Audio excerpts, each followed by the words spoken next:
Hello friends, कैसे आप सब। My self doctor Adil. मैं जो आपको सब्जेक्ट पढ़ाने वाला हूँ उस सब्जेक्ट का नाम अकाउंटिंग है। तो जो आपने रिसेंटली पोस्ट देखे हुए हैं JKSSB के फाइनेंशियल अकाउंट असिस्टेंट के, उसमें से उन्होंने 30 मार्क्स का सिलेबस अकाउंटिंग से लिया है।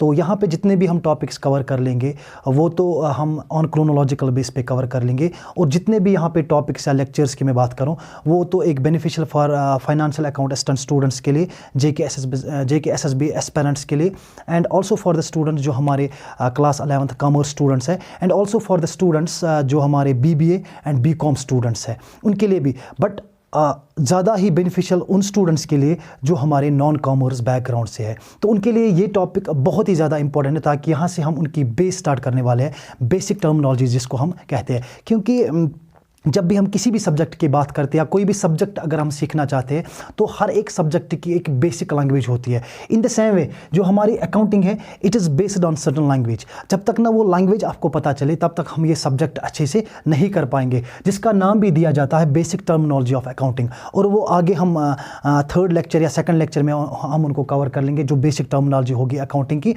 तो तब आपको पता चलेगा अकाउंटिंग में कौन सी लैंग्वेज हमें पढ़नी है। उसके साथ साथ तो अगर हम बात करेंगे अकाउंटिंग की, तो सबसे पहले आपके मन में भी ये सवाल होगा, या हर एक स्टूडेंट का ये सवाल होना चाहिए, सर अगर हम ये सब्जेक्ट पढ़ रहे हैं तो क्यों पढ़ रहे हैं, what is the logic behind the subject. ये सब्जेक्ट पढ़ने से फ्यूचर में हम इसको कहाँ यूज़ कर सकते हैं, या इसके पढ़ने से हमें क्या बेनिफिट्स मिल सकते हैं। सबसे पहले हम यही देखेंगे अकाउंटिंग का मकसद क्या है। जैसे कि हम कह सकते हैं लॉजिक बिहाइंड द सब्जेक्ट, जिसको हम कहते हैं लॉजिक बिहाइंड द सब्जेक्ट। जब तक ना हमें किसी भी चीज़ का लॉजिक वजह पता हो, तब तक हमें उस चीज़ में इंटरेस्ट नहीं आती है। तो एक बार अगर आपको ये पता चला कि ये सब्जेक्ट हमें क्यों पढ़ना है, तो automatically you will get a kind of interest in the subject. एक बार अगर आपको इंटरेस्ट आया, एक बार आपको अगर मज़ा आया ये सब्जेक्ट पढ़ने में, तो it will be easy for you. जितने भी क्वेश्चंस आएंगे एग्जामिनेशन में तो आप उनको ईजिली अटेम्प्ट कर पाओगे। तो सबसे पहले मैं आपसे यही डिस्कस कर लूँगा कि हम अकाउंटिंग क्यों पढ़ रहे हैं। तो और एक चीज़ आप याद रखिए, जब भी हम अकाउंटिंग की बात करते हैं, अकाउंटिंग और बिजनेस ये दोनों साथ साथ जाते हैं, इनको हम अलग नहीं कर सकते। Accounting and business goes hand to hand. तो एग्जाम्पल के तौर पे हम समझेंगे, अगर हम एग्जाम्पल के तौर पे मैं आपसे बात करूँ, फॉर एग्ज़ाम्पल अगर आप कोई बिज़नेस स्टार्ट करना चाहते हो, कोई भी बिज़नेस, एक छोटा मोटा बिज़नेस ही मान लो कि आप कोई शॉप स्टार्ट करना चाहते हो, for example shop of shoes आप स्टार्ट करना चाहते हो।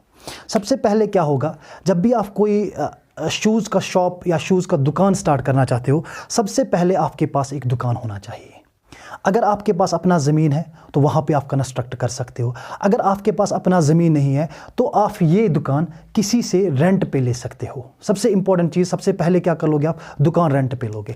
जब आपने दुकान ये रेंट पे लिया, उसके बाद क्या करोगे आप, उसके बाद देखोगे जो आपने दुकान लिया क्या कहीं इसमें रिनोवेशन मत पड़ा हुआ है। रिनोवेशन इन टर्म्स, यहाँ इस दुकान में कहीं पे हमें पेंट मत करना है, कहीं पे हमें फर्नीचर की ज़रूरत मत है, कहीं पे हमें जैसे कि हम देखते हैं कि वो जैसे कि डिस्प्ले करते हैं अपने प्रोडक्ट्स को, कहीं पे हमें वो शेल्फ्स मत बनाने हैं। तो उस हिसाब से अगर हमें वो करना होगा तो वो भी हम आफ्टर टेकिंग, जब हम शॉप रेंट पे लेंगे उसके बाद हम इसकी रिनोवेशन भी कर लेंगे, चाहे वो पेंट हो कुछ भी हो हम इसमें कर लेंगे। आफ्टर जब फिर ये दुकान रेडी हो जाएगा, उसके बाद क्या कर लोगे आप, उसके बाद इस दुकान में स्टॉक लाओगे आप। स्टॉक किस चीज़ का लाओगे, स्टॉक हम लाएंगे शूज़ का। अब जब आपने शूज़ का स्टॉक लाया, कहाँ पे रखा, अपने शॉप में, वहाँ पे डिस्प्ले करोगे आप गुड्स। जब अगले दिन सुबह जब आप इस शॉप की शटल ओपन कर लोगे तो सिंपली तो कस्टमर्स का आना जाना शुरू हो जाएगा। जब अब कस्टमर्स आपके पास आ जाएंगे तो आपका सामान बिक भी जाएगा। थोड़ा थोड़ा जब सामान आपका बिकने लगेगा, एक टाइम आ जाएगा जब अब आपके कस्टमर्स के साथ आपका रिलेशन बढ़ जाएगा। पहले जितनी भी आप ट्रांजैक्शन कर लोगे, हर एक ट्रांजैक्शन आप कैश बेस पे कर लोगे, क्योंकि ना आपको कोई जानता है ना आप किसी को जानते हो। तो फिर जब कोई कस्टमर आपके पास रेगुलरली आएगा, फॉर एग्जांपल आपके पास 10 कस्टमर ऐसे हैं जो आपके पास अब रेगुलरली आते हैं, तो फिर एक टाइम आ जाएगा जो ये 10 कस्टमर है ये अब आपसे उधार पे सामान लेंगे। अब ये बोलेंगे भाई साहब हम तो आपसे शूज़ परचेज़ कर लेंगे मगर हमारे पास अभी पैसे है ही नहीं, हम यही चीज़ें आपसे किस पे लेंगे, उधार पे लेंगे। अब बोलोगे कोई बात नहीं, अब तो आप इन कस्टमर के साथ एक रिश्ता जुड़ गया, अब आपको इन कस्टमर्स पे एक ट्रस्ट बढ़ जाएगा, भरोसा बढ़ जाएगा। अब क्या कर लोगे, अब सामान तो बेचोगे, आप गुड्स तो बेचोगे, लेकिन उनसे कैश नहीं लोगे, क्योंकि वो आपको वादा करेंगे कि हम आपको आने वाले कल या फ्यूचर में आपको कैश देंगे। अब मेरे कहने का मकसद है, जब आपने दुकान रेंट पे लिया तब से लेकर जब इस पॉइंट तक पहुंचे, अब जहां पे आपने सामान उधार पे बेचना शुरू किया, वहां तक आपने बिजनेस में बहुत सारे ट्रांजैक्शंस किए होंगे या बहुत सारे ट्रांजैक्शंस अब हमने किए। क्या हम इन ट्रांजैक्शंस को याद रख पाएंगे? क्या एक इंसान इन सारी ट्रांजैक्शंस को याद रख पाएगा? अगर रख भी सकता है तो कुछ दिन के लिए रख सकता है, ज़्यादा देर नहीं रख सकता इन ट्रांजैक्शंस को याद। जब फिर टाइम हो जाएगा तो इन ट्रांजैक्शंस आप भूल जाओगे, मैंने किसको कितने उधार पे बेचा, मैंने किससे कितना सामान लिया, मैंने पैंट वाले को कितना दिया, मैंने किस जगह कितना एक्सपेंडिचर किया, मैंने फर्नीचर कितना लिया, मैंने कितने महीनों का रेंट दिया, कितने महीनों का अभी पेंडिंग है, ये सारा आप भूल जाओगे। तो इसकी वजह यानी कि ये सभी चीज़ें करने के लिए एक सब्जेक्ट इंट्रोड्यूस किया गया जिसका नाम रखा गया अकाउंटिंग। भाई ये क्या बोल रहा है, अकाउंटिंग बोल रहा है कि जितने भी ट्रांजैक्शंस हो रहे हैं आप तो इनको याद नहीं रख पाओगे, मैं आपके लिए इन ट्रांजैक्शंस को याद रखूंगा। अकाउंटिंग बोल रहा है आप टेंशन मत लो, जितने भी आपके बिजनेस में ट्रांजैक्शंस हो रहे हैं from the beginning to the end, हम इन सारे ट्रांजैक्शंस को आपके लिए याद रखेंगे। तो सबसे पहला बेनिफिट जो हमने अकाउंटिंग की वजह से मिला, तो that is it replaces human memory. जो अकाउंटिंग ने सबसे पहला काम हमारे लिए किया, इसने क्या किया, इसने ह्यूमन मेमोरी को रिप्लेस किया। वहां पे हमने किसको लाया, अकाउंटिंग को। यानी कि कल तक जो हम अपने बिजनेस के लिए याद रख रहे थे, या कल तक जो आप अपने बिजनेस के लिए याद रख रहे थे, मैंने कितने में सामान खरीदा, मैंने किसको उधार पे बेचा, मैंने किसको कैश में बेचा, ये सभी चीज़ें याद, अब ये चीज़ें आपको याद नहीं रखनी है। क्यों याद नहीं रखनी है? क्योंकि आपने उस टर्मिनोलॉजी को जन्म दिया जिसका नाम क्या रखा गया, अकाउंटिंग। अब आपके बदले अकाउंटिंग इन चीज़ों को याद रखे। सबसे पहला बेनिफिट, हम क्यों अपने बिजनेस में अकाउंटिंग करें। दूसरा बेनिफिट, अब हम बिजनेस कर रहे हैं या अब आप बिजनेस कर रहे हो, शॉप का बिजनेस कर रहे हो, हर एक बिजनेसमैन की ये इच्छा होती है कि वो चाहता है कि मैं भी देख लूं जो मैं बिजनेस कर रहा हूं, इस बिजनेस से मैं कमा रहा हूं कि गंवा रहा हूं, इस बिजनेस से मैं प्रॉफिट अर्न कर रहा हूं कि मुझे लॉस हो रहा है। तो और एक बेनिफिट आपको बिजनेस कमा के करके दे रही है, अगर आपने ट्रांजैक्शंस को रिकॉर्ड किया, सबसे पहले क्या किया आपने, रिकॉर्ड, उसके बाद आप देख सकते हो इस बिजनेस से it facilitates and ascertaining profit. जब आपने ट्रांजैक्शंस को रिकॉर्ड किया तो आप क्या कैलकुलेट कर सकते हो बेटा, आप अपने बिजनेस का प्रॉफिट देख सकते हो। या तो दो ही चीज़ें हो सकती है, या तो आपके बिजनेस का प्रॉफिट होगा या तो लॉस होगा। मगर हम बिजनेस लॉस के लिए नहीं करते, हम प्रॉफिट के लिए करते। तो बिजनेस आपको अकाउंटिंग क्या करके देगी, facilitates and ascertaining profit of your business, आपको मदद कर लेगी, आपको दिखा देगी कि आपका बिजनेस आपको प्रॉफिट अर्न करके दे रहा है कि लॉस अर्न करके दे रहा है। ठीक है बेटा। उसके बाद और एक चीज़ बिजनेसमैन चाहता है कि अगर हम बिजनेस कर रहे हैं तो इस बिजनेस में हम ये देखें कि हमारे इस बिजनेस में एसेट्स ज़्यादा है कि लायबिलिटीज ज़्यादा है। और एक चीज़ हम इसमें फाइंड कर सकते हैं, या और एक चीज़ बिजनेसमैन चाहता है, आपके बिजनेस में कितने एसेट्स है और कितने लायबिलिटीज है। तो ये जानना बहुत ज़्यादा ज़रूरी है एक बिजनेसमैन के लिए, ताकि तब जाके हमें पता चले कि आपकी बिजनेस की पोजीशन क्या है। तो और एक मदद करती है आपको अकाउंटिंग बिजनेस में, क्या मदद करती है, फैसिलिटेट्स एंड एसेटेनिंग। और एक चीज़, facilitates and ascertaining the position of your business. तो अकाउंटिंग करने की वजह से आप अपने बिजनेस का पोजीशन फाइंड आउट कर सकते हो। पोजीशन मीन्स कि आप देख सकते हो आपके बिजनेस में कितने एसेट्स हैं, आपके बिजनेस के कितने लायबिलिटीज़। अगर आपके बिजनेस के एसेट्स ज़्यादा है, लायबिलिटीज़ कम है, तो हम कह सकते हैं हमारे बिजनेस का पोजीशन अच्छा है। अगर अब आपके बिजनेस के एसेट्स कम है और लायबिलिटीज ज़्यादा है, तो हम कह सकते हैं हमारे बिजनेस का पोजीशन ठीक नहीं है, फाइनेंशियल पोजीशन ठीक नहीं है। तो यहाँ पे अकाउंटिंग की वजह से हम अपने बिजनेस का फाइनेंशियल पोजीशन फाइंड आउट कर सकते हैं। फाइनेंशियल पोजीशन क्या होता है, आपके पास कितने एसेट्स है और आपके पास कितनी लायबिलिटीज है, आपके पास कितने कर्जे हैं और आपके पास कितनी संपत्तियां हैं। ठीक है बेटा। और एक चीज़ बिजनेसमैन क्या करता है, अब जो आप ये बिजनेस कर रहे हो, क्या आप ये नहीं चाहते हो कि मैं देख लूं, यानी कि जिस देश में हम रहते हैं वहां पे हमें एक चीज़ पे करनी होती है जिसका नाम होता है टैक्स, है कि नहीं। हम अगर इंडिया में बिजनेस कर रहे हैं तो इंडिया में हमें क्या करना पड़ता है, हमें गवर्नमेंट को एक चीज़ देनी पड़ती है जिसका नाम क्या होता है, टैक्स। तो आपको कैसे पता चलेगा कि हमें कितना टैक्स पे करना है। अगर आप रिकॉर्डिंग नहीं कर रहे हो, अगर आप अकाउंटिंग नहीं कर रहे हो, तो आप कैसे जान लोगे कि मुझे कितना टैक्स पे करना है? अगर अकाउंटिंग कर रहे हो अपने बिजनेस में तो आपको पता चल सकता है। अकाउंटिंग की वजह से हम ये चीज़ भी देख सकते हैं कि हमें कितना टैक्स पे करना है। It also helps in taxation matters. जितना भी आपका टैक्सेशन प्रॉब्लम होगा, जितना भी आपको टैक्स पे करना होगा, जब आप अपने बिजनेस में बुक्स ऑफ अकाउंट्स मेंटेन कर रहे हो, तो वहां से आपको पता चलता है कि आपने कितना नेट प्रॉफिट अर्न किया है और उस पर आपको क्या देना है, टैक्स। ठीक है बेटा, ये और एक बेनिफिट क्या मिलता है? अब हर एक बिजनेसमैन क्या करता है, हर एक बिजनेसमैन की यही ख्वाहिश होती है कि जो मैं बिजनेस कर रहा हूं, पिछले 1 साल से जो मैं शूज़ की शॉप चला रहा हूं, क्या मैं देख लूं कि मैं तो इस बिजनेस से प्रॉफिट भी अच्छा खासा कमा रहा हूं, मेरी तो इस बिजनेस की पोजीशन भी अच्छी है, ये जो मैं बिजनेस कर रहा हूं इसकी फाइनेंशियल पोजीशन भी बहुत अच्छी है, इसके एसेट्स अच्छे हैं, इसकी लायबिलिटीज कम है। तो आपको ये अकाउंटिंग आपको बिजनेस में और एक मदद कर सकती है। वो क्या है बेटा? वो है आपका डिसीजन मेकिंग। कल जाके इसके लिए जितने भी आपको डिसीजन लेने हैं फॉर नेक्स्ट ईयर, क्या आपको मार्केट एक्सपेंशन करना है, आपको प्रोडक्ट डाइवर्सिफिकेशन करना है, जो कुछ भी आपको करना है with the help of accounting, क्योंकि अब आपके पास सारा इन्फॉर्मेशन पड़ा हुआ है। अब आपके पास सारा इन्फॉर्मेशन, चाहे प्रॉफिट की नॉलेज हो, चाहे आपको पोजीशन की बात करें, चाहे टैक्सेशन की बात, हर एक चीज़ आपके पास पड़ा हुआ है। तो it will be very easy for the businessman in future, he can take easily new decisions whether he should enter into new market और नॉट। उसको अब पता है, क्योंकि अगर मेरी बिजनेस की पोजीशन अच्छी है तो मैं नए मार्केट में एंटर कर सकता हूं, तो मैं प्रोडक्ट डाइवर्सिफिकेशन कर सकता हूं। अगर मेरा ये प्रोडक्ट अच्छा प्रॉफिट कमा के दे रहा है तो मुझे कोई नया प्रोडक्ट ट्राई करना चाहिए। तो यहां से और एक मदद क्या मिल रहा है बिजनेसमैन को, वो इस अकाउंटिंग की वजह से और नए डिसीजंस ले सके। या डिसीजन जब भी हम कोई भी ले तो आपके पास सारा इंफॉर्मेशन पड़ा होगा, आप नए डिसीजंस इजीली ले सकते हो। और एक चीज क्या कर रहा है, अब जैसे कि हमें अगर परफॉर्मेंस चेक करनी हो अपनी, तो हम परफॉर्मेंस कैसे चेक करेंगे? परफॉर्मेंस हम कैसे चेक कर सकते हैं? आपने जो हासिल किया है, फॉर एग्जांपल हमने मानो कि 2019 में हमने कोई बिजनेस स्टार्ट किया, ठीक है। अब 2019 में हमने जब कोई बिजनेस स्टार्ट किया, उससे हमने 20,000 का प्रॉफिट अर्न किया, ठीक है। 2019 में हमने एक बिजनेस शूज़ शॉप स्टार्ट की थी, उसमें हमने कितना प्रॉफिट अर्न किया था? हमने प्रॉफिट अर्न किया था 20,000।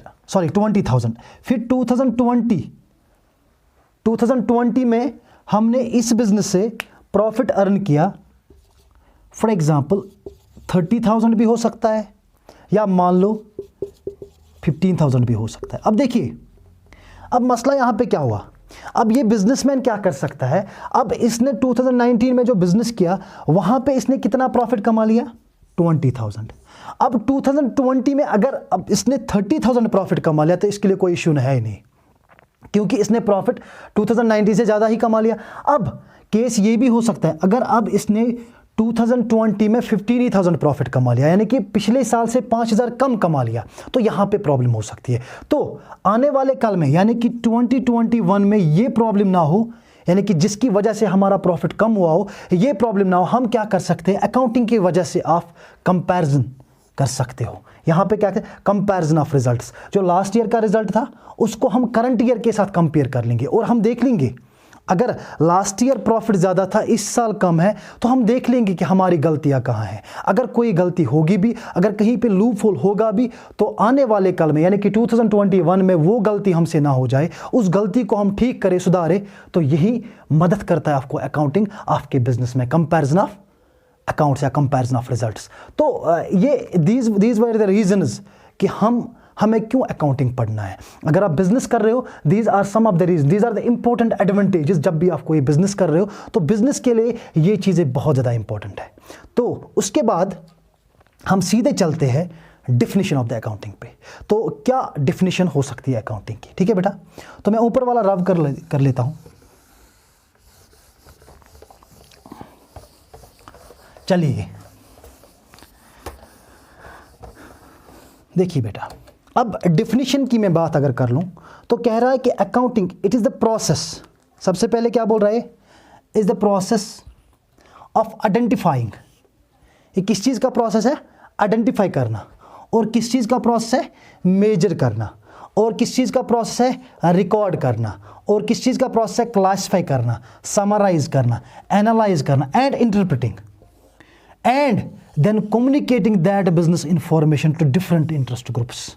वो इंफॉर्मेशन फिर डिफरेंट इंटरेस्ट ग्रुप्स को प्रोवाइड करना। अब थोड़े से इन पॉइंट्स को हम अलग अलग डिफाइन करके देख लेते हैं कि ये डिफिनेशन क्या हमें बोल रही है। अगर हम ऐसे ही बोलेंगे कि ये अकाउंटिंग की जो बात हम करते हैं, तो accounting is the process of identifying, measuring, recording, classifying, summarizing, analyzing and interpreting and communicating that business information to different interest groups।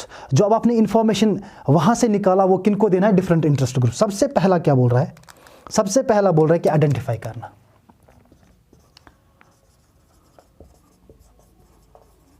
सबसे पहले बिजनेस का क्या प्रोसेस है, ट्रांजैक्शंस को किनको आइडेंटिफाई करना है, ट्रांजैक्शंस को। एग्जांपल के तौर पे समझ लीजिए आप, हमने जो अभी शॉप ओपन किया, जैसे कि मैं यहाँ से लिख लूँ शूज़ शॉप, यहाँ से मैं लिख लूँ लाला जी था।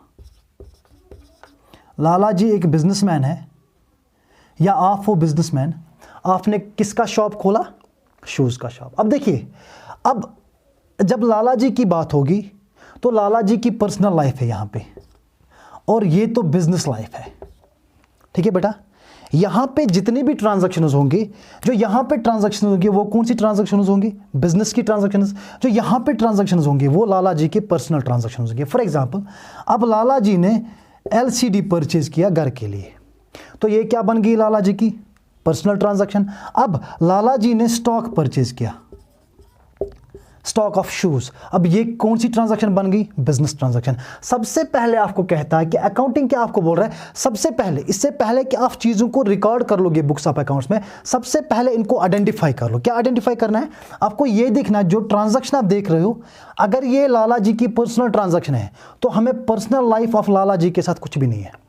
जो भी ये पर्सनली कर रहा है अपने लिए कर रहा है, बट अगर ये कोई चीज़ बिजनेस के लिए कर रहा है तो जो कोई ट्रांजैक्शन इसकी बिजनेस ट्रांजैक्शन बन जाएगी, बस आप वही आइडेंटिफाई कर लो, ये इसकी बिजनेस ट्रांजैक्शन है कि पर्सनल ट्रांजैक्शन। अगर पर्सनल ट्रांजैक्शन है, पर्सनल ट्रांजैक्शन के साथ हमें कुछ नहीं है। अगर लाला जी की बिजनेस ट्रांजैक्शन है तो बस वही ट्रांजैक्शन को आपको आइडेंटिफाई करना है, ये पर्सनल ट्रांजैक्शन है कि बिजनेस ट्रांजैक्शन। अगर बिजनेस ट्रांजैक्शन है तो वही अकाउंट्स में आएगा, क्योंकि लाला जी की पर्सनल लाइफ के साथ हमें कुछ भी नहीं है। ये पहला पॉइंट था जिसे हम कहते हैं आइडेंटिफाई। क्या आपको आइडेंटिफाई करना है, आपको यही सबसे पहले देखना है कि ये जो ट्रांजैक्शन हम रिकॉर्ड कर रहे हैं, क्या ये लाला जी, क्या ये बिजनेस ट्रांजैक्शन है कि लाला जी क्या बिजनेसमैन की पर्सनल ट्रांजैक्शन है। अगर पर्सनल ट्रांजैक्शन है तो हमें उसके साथ कुछ नहीं, अगर लाला जी की बिजनेस ट्रांजैक्शन है तो हमें उसको रिकॉर्ड करना है। उसके बाद सबसे पहले आपने क्या किया, आइडेंटिफाई। उसके बाद फिर आपको मेजर करना है, मेजरिंग। उसके बाद क्या करना आपको बेटा, मेजर करना है। देखो, हर एक चीज़ का मेजरिंग स्केल होता है। जैसे कि फॉर एग्जांपल, अगर हम मार्केट में जाते हैं, अगर हमें बनाना अगर हमें एप्पल्स परचेज करने होंगे तो हम किस लिहाज से परचेज करते हैं, केजी के लिहाज से ना, केजी के हिसाब से हम उसको बोलेंगे हमें 1 केजी एप्पल्स दे दो। अगर अब आपको बनानाज परचेज करने तो हम किस हिसाब से परचेज करेंगे, डजन्स के हिसाब से, 1 दर्जन के हिसाब से। या अगर हमें मिल्क परचेज करना हो तो हम किस हिसाब से करेंगे, लीटर। अब अकाउंटिंग का भी एक मेजरिंग स्केल होता है, हर एक चीज़ का मेजरिंग स्केल है। उसी तरह अकाउंटिंग का मेजरिंग स्केल मुनी है। अकाउंटिंग का मेजरिंग स्केल क्या है, मुनी। मुनी मीन्स कि खाली उन ट्रांजैक्शंस को आप रिकॉर्ड करना है, खाली उन्हीं ट्रांजैक्शन को रिकॉर्ड कर लो जहां पे मुनी इन्वॉल्व हो। जिस ट्रांजैक्शन में मुनी इन्वॉल्व ना हो उस ट्रांजैक्शन को हमें रिकॉर्ड नहीं करना है। जैसे कि लाला जी ने स्टॉक परचेज किया, अगर इस स्टॉक में मुनी इन्वॉल्व हो तभी जाके हमें रिकॉर्ड करना है। सबसे ये दूसरा पॉइंट था अकाउंटिंग का। ये एक प्रोसेस है मेजरिंग का। उन्हीं ट्रांजैक्शंस को आप रिकॉर्ड कर लो जिसमें मुनी इन्वॉल्व हो, और उन ट्रांजैक्शंस को आप रिकॉर्ड मत कर लो जिनमें मुनी इन्वॉल्व ना हो। ये दूसरी बात है, ठीक है। उसके बाद जब आपने मेजर किया, उसके बाद अब इनको रिकॉर्ड करना है, ठीक है बेटा। सबसे पहले हमने क्या किया, आइडेंटिफाई किया कि बिजनेस ट्रांजैक्शन अगर है तभी आएगी। फिर उसके बाद ये जो बिजनेस ट्रांजैक्शन है इसमें अगर मुनी इन्वॉल्व है तो तब। फिर उसके बाद अगर बिजनेस ट्रांजैक्शन है और इसमें मुनी भी इन्वॉल्व है तब जाके आपको इसको रिकॉर्ड करना है। रिकॉर्ड कहाँ पे करना है, इस बिजनेस ऑफ यानी कि अकाउंट्स में रिकॉर्ड करना है। अकाउंटिंग में आपको इसको अब लिख के रखना है, भाई बिजनेस ट्रांजैक्शन है, इसमें मुनी भी इन्वॉल्व है, अब आपको लिख के रखना है, ठीक है। फोर्थ थिंग, फिर उसके बाद आपको क्लासिफाई करना है। फिर उसके बाद क्या करना है, क्लासिफाई। एग्जाम्पल के तौर पे आपको मैं क्लासिफाई समझा दूंगा यहाँ पे। जैसे कि आपने 10th तक किया होगा, जब हम 10th में सब्जेक्ट्स पढ़ते थे, चाहे मैं इंग्लिश की बात करूँ, चाहे मैं मैथमेटिक्स की बात करूँ, चाहे मैं इंग्लिश की बात करूँ, चाहे मैं SST की बात करूँ, तो हम इन सभी चीज़ों को एक ही जगह लिख के रखते थे, जिसको हम बोलते थे रफ कॉपी। तो फिर जब हम घर पहुंचते थे तो फिर हम, चाहे वो साइंस का होगा, फिर उसको साइंस वाली फेयर बुक में लिख के रखते थे, फिर अगर मैथमेटिक्स का होगा उसको हम अलग बुक में लिख के रखते। हम क्यों ये करते थे कि जब एग्ज़ाम का टाइम होता था, अगर हम नहीं लिखते तो हमें क्या करना पड़ता, एग्ज़ाम के टाइम हमें ढूंढने पड़ते टॉपिक्स को। भाई अगर फॉर एग्जांपल मैथमेटिक्स का फलानी इक्वेशन है, लीनियर इक्वेशन, वो कहाँ पे लिख के रखा, अगर इंग्लिश का फलानी टॉपिक है, फलानी चैप्टर है, वो किस जगह लिख के रखा है। तो हम क्या करते हैं, हम चीज़ों को क्लासिफाई करके रखते हैं। क्लासिफाई करने से क्या होगा, जैसे कि यहाँ पे अगर आप परचेज अकाउंट बना रहे हो, क्लासिफिकेशन में सिंपली बोल रहा है कि मानो कि आपने अपने बिजनेस शॉप में 10 बार परचेज किया, ड्यूरिंग द ईयर कितनी बार परचेज किया, 10 बार। अब 10 बार लिख के रखा होगा, जैसे कि उसको नॉर्मली भी हम जर्नल भी कहते हैं, जर्नल में हमने 10 बार 10 डेट पर लिखा होगा। अब क्लासिफाइंग में यही कहा जाता है कि आप एक अलग परचेज अकाउंट बना लो, ये सभी परचेज एक ही जगह लिख लो, सभी परचेज, ताकि देखने में आपको आसानी हो जाए। जब कल जाके आपको देखना है कि हमने टोटल ईयर में, इस साल में कितने का परचेज किया, आप इजीली ये देख सकते हो। ये इसी को हम बोलते हैं बेटा क्लासिफाइंग। क्लासिफाइंग में क्या करते हैं, हम हर एक अलग अलग अकाउंट बनाते हैं। जैसे कि परचेज का अकाउंट हमने अलग बना लिया, सेल का अकाउंट हमने अलग बना दिया, राम का अकाउंट अलग बना लिया, शाम का, हर एक अकाउंट अलग अलग मेंटेन कर अपने अपने नाम से, ताकि कल जाके हमें पता चले हमारे पास कितने डेटर्स है, हमारे पास कितने क्रेडिटर्स है, हमने कितने का परचेज किया, हमने दिन साल भर कितने का सेल किया, हमने कितनी केस ट्रांजैक्शन, हर एक चीज़ आपको पता चलेगा। ये किससे हमें चलेगा पता, क्लासिफाइंग से। फिर उसके बाद क्या करना है, समराइजिंग।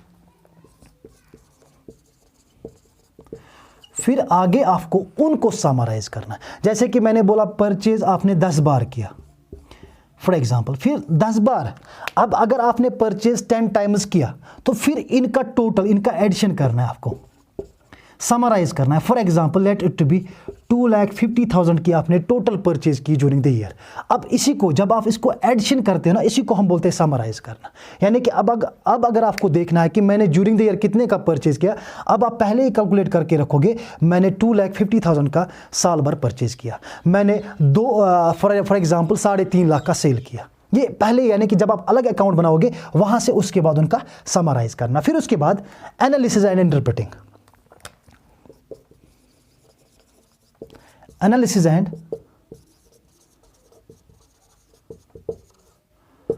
फिर बेटा उसके बाद क्या कर लोगे आप, एक तो एनालाइज कर लोगे रिजल्ट्स को, फिर उसके बाद इंटरप्रेट करोगे। Analyse and interpret simply means कि अब यहां से जितने भी रिजल्ट्स आप निकालोगे उनको एनालाइज कर लोगे। यहां से एनालाइज एंड इंटरप्रेट करके आप यही देखोगे, जो मैंने साल भर का बिजनेस किया, इस साल भर की बिजनेस से क्या मुझे फायदा आ रहा है कि नुकसान आ रहा है।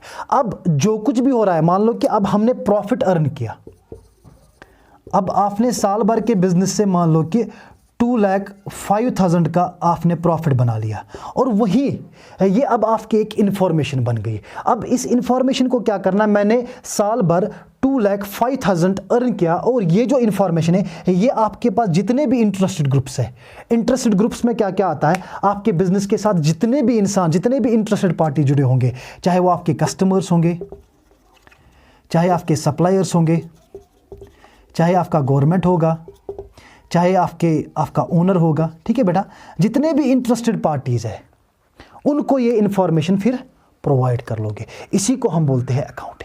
तो अकाउंटिंग मैंने क्या बोला, is the process of identifying. सबसे पहले आपको आइडेंटिफाई करना है ये ट्रांजैक्शन क्या बिजनेस ट्रांजैक्शन है कि बिजनेसमैन की पर्सनल ट्रांजैक्शन है। अगर बिजनेस ट्रांजैक्शन है तब हमें लेना है, अगर बिजनेसमैन की पर्सनल ट्रांजैक्शन है तब हमें उसके साथ कोई लेना देना नहीं है। फिर उसके बाद मेजर करना है, क्योंकि मैंने बोला हर एक चीज़ का मेजरिंग स्केल होता है, यहाँ पे भी आपको सबसे पहले मेजर करना है। अगर ये ट्रांजैक्शन इसमें मनी इन्वॉल्व होता है तभी जाके आपको कंसिडर करना है, अगर मनी इन्वॉल्व नहीं होता है तो हमें इसको कंसिडर नहीं करना है। फिर उसके बाद जब मनी भी आया, बिजनेस ट्रांजैक्शन भी है, फिर उसके बाद आपको रिकॉर्ड करना है। रिकॉर्ड कहाँ करोगे, जहाँ पे नॉर्मली हम जर्नल में रिकॉर्ड करके इसको रखेंगे। तो रिकॉर्ड करने के बाद, क्योंकि जर्नल में आप हर एक चीज़ को रिकॉर्ड करते हो, चाहे वो कैश हो, क्रेडिट हो, परचेज हो, सेल हो, कोई भी ट्रांजैक्शन हो, यहाँ पे हम फिर उसके बाद आपको क्लासीफाई करना है।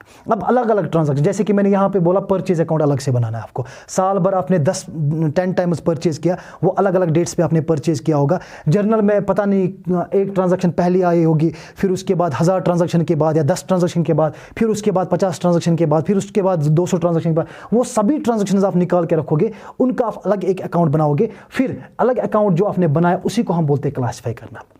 उसके बाद फिर समराइज कर लोगे जितना भी यहाँ से इसका एडिशन बनता है, ऐड करके आपने टोटल ईयर में कितनी परचेज की, फिर समराइज के बाद उसको एनालाइज एंड इंटरप्रेट। अब यहाँ से जो कोई भी आप रिजल्ट निकाल रहे हो, फॉर एग्जांपल मैंने यहाँ पे बोला कि प्रॉफिट अगर निकला 2,05,000 का, तो वही इंफॉर्मेशन फिर आपको जितने भी इंटरेस्टेड ग्रुप्स है, चाहे वो आपके कस्टमर्स होंगे, चाहे वो आपके सप्लायर्स होंगे, चाहे वो आपका गवर्नमेंट होगा, चाहे वो बिजनेस का ओनर ही क्यों ना हो, सभी को ये इन्फॉर्मेशन हम प्रोवाइड कर लेंगे। Thank you, best of luck. तो नेक्स्ट टॉपिक जो हमारा होगा वो होगा types of accounts. Okay, bye.